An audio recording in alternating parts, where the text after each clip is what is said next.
Bienvenue, chers amis, à un autre moment de dévotion quotidienne.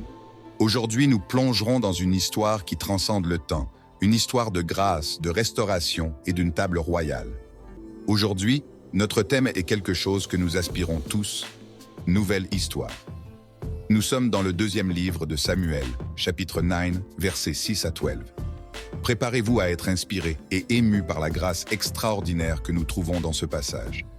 Un jour, David demanda « Y a-t-il encore quelqu'un de la famille de Saül à qui je puisse montrer de la loyauté à cause de mon amitié avec Jonathan ?» Ziba répondit « Il reste encore un fils de Jonathan, boiteux des pieds. »« Où est-il » demanda le roi. Ziba répondit « Il est dans la maison de Machir, fils d'Amiel, à Lo-debar. » Alors le roi David le fit venir de Lo-debar. Lorsqu'il se tint devant David, Méphibosheth eut peur et se prosterna devant lui. Le roi donna alors l'ordre. « N'aie pas peur, lui dit David, car je te montrerai de la bonté à cause de mon amitié avec Jonathan, ton père. Je te rendrai toutes les terres qui appartenaient à ton grand-père Saül, et tu viendras toujours à ma table. » Devant une telle grâce, Méphibosheth fut extrêmement heureux. Celui qui attendait la mort, ou au moins l'esclavage, trouva la faveur du roi et retrouva tout ce qu'il avait perdu. De plus, désormais, il mangerait à la table du roi, comme un membre de la famille royale. Et Méphibosheth avait un petit-fils appelé Mika. Toute la famille de Ziba servait Méphibosheth. Quand Méphibosheth, petit-fils de Saül, fils de Jonathan, fut présenté à David, il se prosterna le visage contre terre et dit « Quel est ton serviteur, pour que tu regardes un chien mort comme moi ?» David le consola en disant « N'aie pas peur, car je serai bon envers toi à cause de Jonathan, ton père. Je te restituerai toutes les terres que possédait Saül, ton grand-père, et tu mangeras toujours à ma table. » Ici, nous sommes plongés dans une histoire de sauvetage et de restauration. Méphibosheth, le fils de Jonathan et petit-fils de Saül, se trouve maintenant devant le roi David, attendant le jugement pour son héritage marqué par la tragédie. Imaginez la scène, la fragilité de Méphibosheth, prosterné devant le roi, confiant en sa propre inadéquation. Cependant, David, l'homme selon le cœur de Dieu, surprend tout le monde. Au lieu d'obligations préférentielles, il offre la miséricorde. David ne voit pas un homme brisé, mais l'opportunité d'écrire une nouvelle histoire. Maintenant, je veux que vous imaginiez Mika grandissant à l'ombre de cette table. Il entendait les histoires de son père, les détails de cette rencontre avec le roi David. Les yeux de Méphibosheth brillaient en racontant comment ses jambes tremblantes l'avaient conduit au palais, comment la peur s'était transformée en grâce. Mais Mika n'écoutait pas seulement, il observait. Il voyait les regards de compassion, les gestes d'attente. Il s'asseyait à la table royale, mangeant du pain et partageant des histoires. Et au fil des ans, Mika apprit quelque chose de profond. La table n'était pas seulement pour Méphibosheth, c'était pour toute sa famille. Ainsi, la table royale devint un symbole, non seulement de restauration physique, mais d'héritage spirituel. Mika grandit avec la certitude que la grâce n'était pas un événement isolé, mais une lignée. Il n'était pas seulement le petit-fils de Saül, il était l'héritier de la table royale. Ce passage nous conduit à une histoire de sauvetage et de restauration, une intrigue fascinante qui nous pousse à réfléchir sur la grâce extraordinaire de Dieu. Imaginez Méphibosheth, un petit-fils de Saül, boiteux et prosterné devant le roi David, attendant un jugement.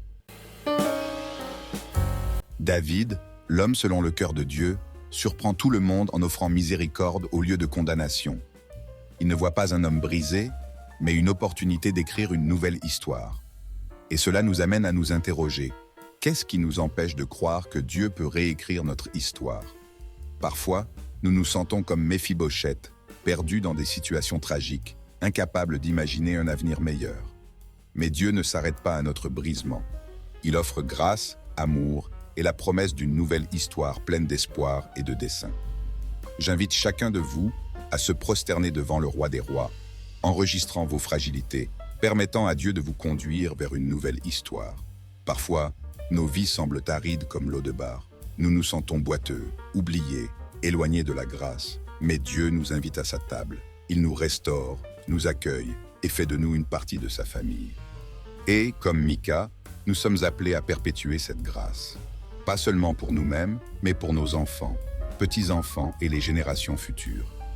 La table royale n'est pas un lieu d'exclusivité. c'est une invitation ouverte. Notre propre table où la grâce est servie quotidiennement. Aujourd'hui, regardez autour de vous. Qui est à l'eau de bar? Qui a besoin d'une table? Qui a besoin de grâce? Peut-être un voisin solitaire, un collègue blessé, un étranger dans la rue. Tendez la main, invitez-les à votre table.